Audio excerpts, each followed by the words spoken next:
الحمد لله نحمده ونستعينه ونستغفره ونعوذ بالله من شرور أنفسنا وسيئات أعمالنا من يهد الله فلا مضل له ومن يضلله فلا هادي له وأشهد أن لا إله إلا الله وحده لا شريك له له الملك وله الحمد وهو على كل شيء قدير وأشهد أن محمدا عبده ورسوله وحبيبه وخليله صلوات ربي وسلامه وبركاته عليه وعلى آله وأصحابه ومن اهتدى بهداه إلى يوم الدين أما بعد فيا معاشر المسلمين وزمرة المؤمنين رحمكم الله أوصيكم ونفسي بتقوى الله فقد فاز المتقون قال الله تبارك وتعالى في القرآن العظيم يا أيها الذين آمنوا اتقوا الله حق تقاته ولا تموتن إلا وأنتم مسلمون. Wahai orang-orang yang beriman, Allah menyuruh orang-orang yang beriman dan menyuruh mereka dengan satu hal. Kata Abdullah bin Mas'ud radhiyallahu anhu, "Idza sami'ta ya ayyuhalladzina amanu," kalau engkau mendengar panggilan ya ayyuhalladzina amanu, wahai orang-orang yang beriman, fa'ar'iha sam'ak, pasang telingamu, dengarkan kalau engkau beriman. Jamaah, berapa kali Allah panggil kita dalam Al-Quranul Karim dan kita tidak mendengarkannya.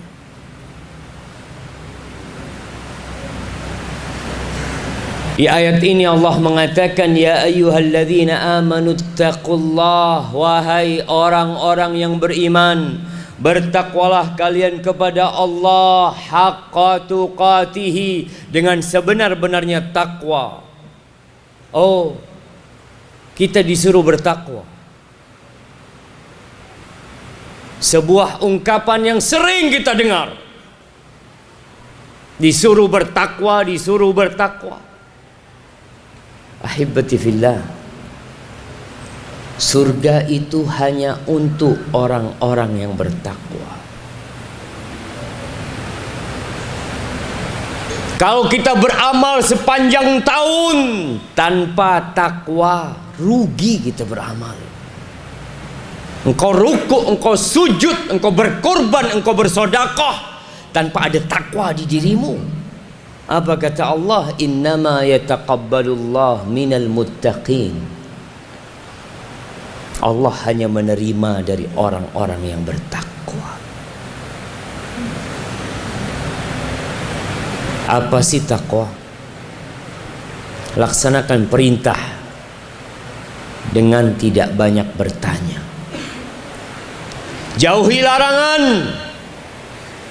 juga dengan tidak banyak bertanya. Syukuri nikmat Allah dan ingat kepada Allah, tidak melupakan. Wala tamutunna illa wa antum muslimun. Dan kata Allah, kalian jangan mati kecuali dalam kondisi Islam. Kita bakal mati, jemaah. Tapi usahakan ketika malaikat pencabut nyawa datang menjumpaimu, engkau dalam kondisi Islam. Jamaah rahimakumullah, kenapa kita ada di tempat ini? Kenapa kita meninggalkan kampung kita, tinggal di daerah yang jauh dari tempat kelahiran kita? Ada yang kita cari, ada yang sedang kita buru. Apa? Entahlah itu. Kita semua tahu dengan jawaban. Di surah Al-Isra ayat 18, Allah mengatakan, man kana yuridul ajilah. Bicara ambisi, bicara keinginan manusia. Kata Allah, man kana yuridul ajilah ajjalna lahu fiha ma nasha liman nurid thumma ja'alna lahu jahannam yaslaha madmuman madhura. Barang siapa yang ambisi kehidupannya adalah kehidupan dunia, yang dia cari dalam kehidupan ini hanya jabatan dunia, hanya pekerjaan dunia. Dia merajut mimpi, menyusun cita-cita untuk dunia saja. Dia lupa dari apa dia diciptakan, dan dia lupa bagaimana akhir dari kehidupan dia. Yang dia inginkan adalah rumah yang mewah, jabatan yang tinggi, kehidupan yang menyenangkan di dunia. Apa kata Allah? Ajjalna lahu fiha ma nasha liman nurid. Ya, kita akan kasih kepada mereka. Kita akan bukakan bagi mereka kenikmatan dunia ini bagi yang kami kehendaki, kata Allah. Tapi nanti gak ada tempat buat dia. Kita akan jadikan neraka jahanam tempat buat dia, karena dia tidak pernah berpikir untuk kehidupan akhiratnya. Ibadah dia hanya rutinitas belaka tanpa ada niat dan ambisi untuk akhirat. Dia akan tercela dan penuh dengan kehinaan dalam kehidupan ini. Kata Rasul sallallahu alaihi wasallam, man kanatid dunya hammahu. Barang siapa yang ambisinya adalah dunia, apa yang akan terjadi dengan manusia pencari dunia? Kata Nabi SAW, ja'alna faqrahu baina ainaihi. Kami akan jadikan kefakiran di depan matanya, di antara kedua matanya, seperti kacamata yang dia pakai kemanapun dia pergi. Dia takut miskin, karena Allah jadikan kemiskinan di depan matanya. Mau tidur yang dia pikirkan dunia. Pagi bekerja, keluar rumahnya cari dunia. Dia berkeringat untuk dunia. Dia pulang lelah ke rumahnya untuk dunia. Allah akan jadikan itu, jemaah. Kalau ambisi kita dunia, sampai kapan kita akan bertahan hidup di muka bumi ini, di tempat ini? Sampai kapan? Kita selalu ketakutan dengan kemiskinan, takut dengan kefakiran. Wasyatatna alaihi syamlah. Ini orang urusannya Allah cerai beraikan. Nggak pernah punya waktu untuk duduk di masjid antara maghrib sampai isya. Nggak punya waktu untuk datang pengajian. Nggak punya waktu untuk melangkahkan kakinya ke rumah Allah, untuk berangkat umrah, berangkat haji. Karena yang ada dalam benak dia adalah dunia. Urusannya Allah bikin ruwet ketika ambisi dia dunia. Walam ya'tihi minad dunya illa ma qaddaralah. Dan dunia tidak akan datang kepada dia kecuali sesuai dengan takaran yang diberikan kepada dia. Dia mau jungkir balik, dia mau tidak tidur malam, dia mau merantau kemanapun pergi, rizkinya akan tetap sesuai dengan takaran dia. Kalau memang sudah kaya, Allah jadikan kaya dan tidak bertambah hartanya. Itu yang ambisinya dunia, langkah kakinya untuk dunia. Wa man aradal akhirah wa sa'a laha sa'yaha wa huwa mu'min. Adapun yang ambisinya akhirat, dia cari dunia untuk akhirat. Dia bekerja mengumpulkan harta untuk akhirat. Dia tahu dia tidak akan lama hidup di dunia ini. 60 tahun, 70 tahun, 100 tahun paling banyak. Dia bakal mati. Lalu kenapa dia harus tumpuk harta begitu banyak? Dia harus punya usaha begitu banyaknya. Dia buka usaha baru. Naam.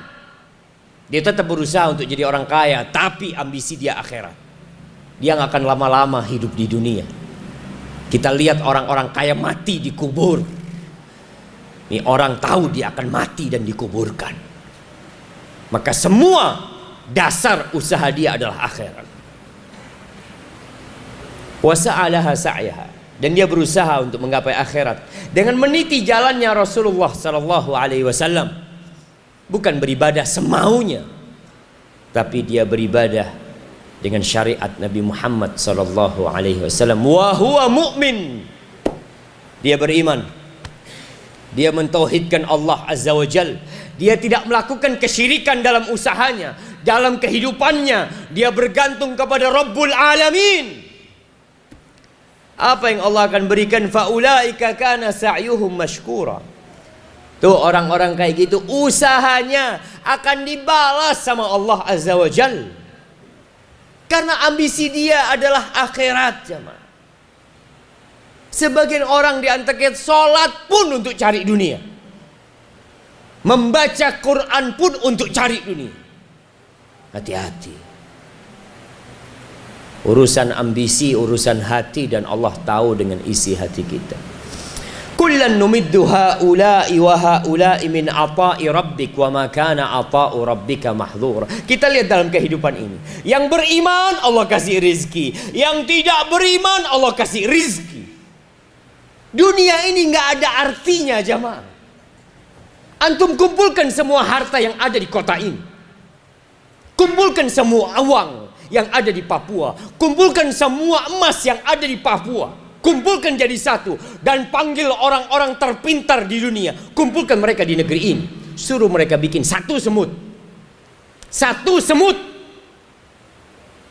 Ternyata harta yang begitu banyaknya, emas yang begitu menggunungnya, tak bisa digunakan untuk menciptakan satu ekor semut. Supaya antum sadar dunia ini nggak ada nilainya. Lau kanatid dunya ta'dilu 'indallah janaha ba'udha ma saqa minha kafiran syarbata ma. Andai kata dunia ini ada nilainya di sisi Allah seperti satu sayap nyamuk, orang-orang kafir nggak akan dikasih seteguk air. Maka semua Allah kasih. Nggak ada yang bisa menghalangin pemberian Allah. Tapi kata Allah Azza wa Jal, unzur kaifa faddalna ba'dahum ala ba'd walal akhirah akbaru darajatin wa akbaru tafdila. Engkau lihat kehidupan ini. Bagaimana Allah meninggikan sebagian orang atas sebagian orang lainnya. Allah bikin sebagian orang tampan, sebagian lainnya tidak. Allah jadikan sebagian orang warna kulitnya putih, sebagian tidak. Allah jadikan sebagian orang tinggi, dan Allah jadikan sebagian orang itu pendek.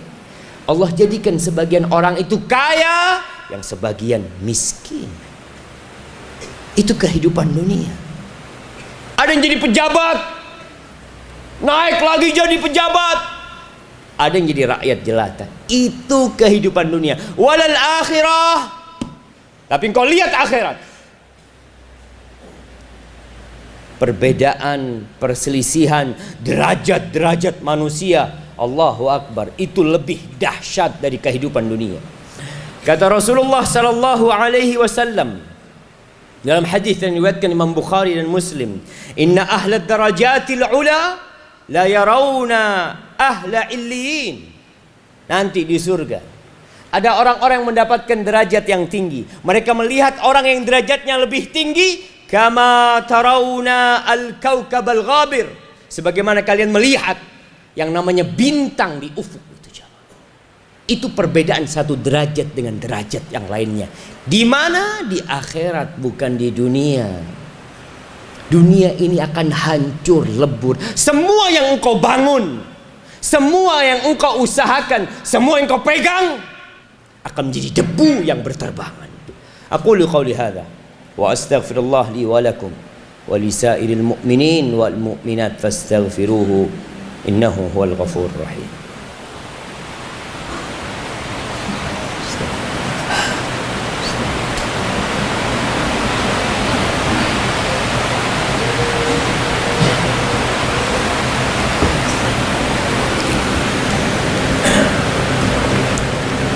Alhamdulillahi wa kafa.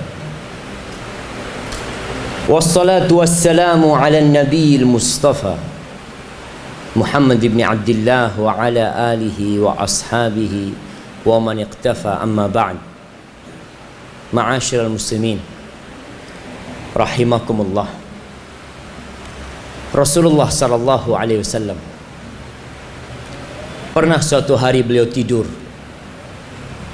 di atas ranjangnya yang terbuat dari tikar. Beliau adalah manusia terindah yang ada di muka bumi ini. Beliau adalah orang yang paling dicintai Allah yang pernah ada dan diciptakan di muka bumi. Masuklah seorang sahabat melihat di punggung Nabi kita alaihi salatu wassalam ada garis-garis. Bekas itu tikar. Sahabat ini menangis, lalu mengatakan, ya Rasulullah, Kaisar Romawi, Kisra di Persia hidup dengan kemewahan. Engkau ya Rasulullah seperti ini hidupmu. Apa kata Nabi alaihi salatu wassalam? Mali walid dunya. Apa urusanku sama dunia ini? Innama mathali wa mathalud dunya karakibin istadhalla tahta syajarah. Permisalanku dengan dunia ini seperti orang yang sedang melakukan perjalanan, kemudian dia singgah di bawah naungan, singgah di bawah pohon sebentar, thumma raha wa tarakaha, kemudian dia pergi meninggalkan pohon tersebut. Rasulullah sallallahu alaihi wasallam hanya hidup di muka bumi ini 63 tahun dan beliau sudah meninggal dunia. Beliau sudah berada di alam barzah selama 1430 tahun. Ada di sana jemaah. Oleh karena itu Nabi alaihi salatu wasallam mengajarkan kepada kita dalam kehidupan ini, kun fid dunya ka'annaka gharib aw abiru sabil. Jadilah engkau dalam kehidupan dunia ini seperti orang asing, perantau. Ya, seperti yang sedang ada di tempat ini. Kita perantau. Tapi kadangkala orang perantau itu terlalu enak di negeri rantauan, lupa sama kampung. Au abiru sabil, yang lebih pantas hiduplah di dunia seperti orang yang sedang transit. Lihatlah orang-orang yang hendak menuju ke Makassar, berangkat dari Kepi, naik pesawat turun di Merauke. Dia tidak akan lama-lama di Merauke. Dia tidak akan sibuk bangun rumah di Merauke. Dia tidak akan belanja banyak-banyak di Merauke. Dia akan berpikir, saya mau pulang. Saya akan segera ke tempat tujuan kita. Kita pun seperti itu. Engkau punya harta, kirim ke tempat tinggalmu. Bangun rumah yang besar di sana. Dan dunia bukan tempat tinggal kita jemaah. Ahibati fillah, hari ini hari Jumat. Harinya bersalawat buat Nabi alaihi salatu wassalam. Perbanyaklah salawat buat Rasul sallallahu alaihi wasallam. Baca suratul Kahf. Di akhir Jumat ada waktu yang mustajab untuk berdoa. Mulai kita berpikir jamaah untuk menuntut ilmu, mencari akhirat kita. Dunia akan kita dapatkan insyaallah. Allahumma salli wa sallim wa zid wa barik wa an'im ala sayyidina wa maulana Muhammadin. Allahumma ighfir lil mu'minina wal mu'minat والمسلمين والمسلمات الأحياء منهم والأموات إنك سميع قريب مجيب الدعوات. اللهم أصلح ولي أمرنا وولاة أمور المسلمين. اللهم أصلح ولي أمرنا وولاة أمور المسلمين. اللهم أصلح ولي أمرنا وولاة أمور المسلمين. اللهم منزل الكتاب مجري السحاب هازم الأحزاب اهزم أعداءك أعداء الدين يا رب العالمين. اللهم انصر إخواننا المستضعفين في كل مكان. اللهم انصر إخواننا المستضعفين في كل مكان. اللهم انصرهم وأيدهم يا رب العالمين. ربنا لا تزغ قلوبنا بعد إذ هديتنا وهب لنا من لدنك رحمة إنك أنت الوهاب. ربنا آتنا في الدنيا حسنة وفي الآخرة حسنة وقنا عذاب النار. وسبحان ربك رب العزة عما يصفون وسلام على المرسلين Walhamdulillahi rabbil alamin. Aqimus salat.